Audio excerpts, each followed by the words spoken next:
Bendesa Adat Kuta Wayan Suarso memaparkan awalnya pihak hotel mengajukan akan melakukan penataan di kawasan Pantai Jerman. Namun karena pihak Bendesa Adat Kuta menyatakan akan mengajukan terlebih dahulu kepada dinas terkait, tiba-tiba pihak hotel mengklaim kawasan publik tersebut sebagai hak milik.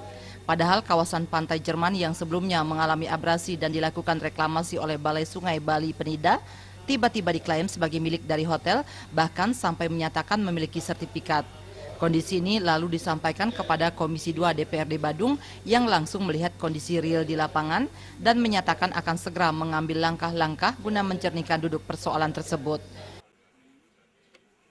Ada dugaan kuat dan benar sesuai dengan informasi bahwa 2014 sudah terbit, apakah itu HGB, SHM saya tidak tahu persis fisiknya, tetapi diduga seperti itu. Kalau itu sudah mengarah diduga seperti itu, bila nanti di rapat kerja berkembang lewat SKPD yang ngurus ini, kalau itu kita pandang perlu untuk memanggil, pastilah kita panggil, karena kita menginginkan sejelas-jelasnya di Kuta ini mana wilayah publik, mana wilayah-wilayah yang memang hak pribadi. Biar tidak ada kejadian kesan lagi bahwa kita sebagai pewaris daripada Bali, kita untuk melakukan ritual melasti saja misalnya contohnya, tidak memiliki keluasaan.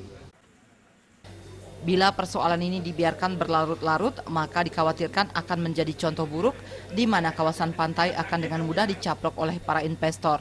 Untuk itulah Dewan akan bertindak tegas bila perlu untuk melakukan tindakan hukum karena keluarnya sertifikat tersebut sudah barang tentu secara ilegal dan tidak memenuhi aturan yang ada. Purnama dan Winata, Bali TV.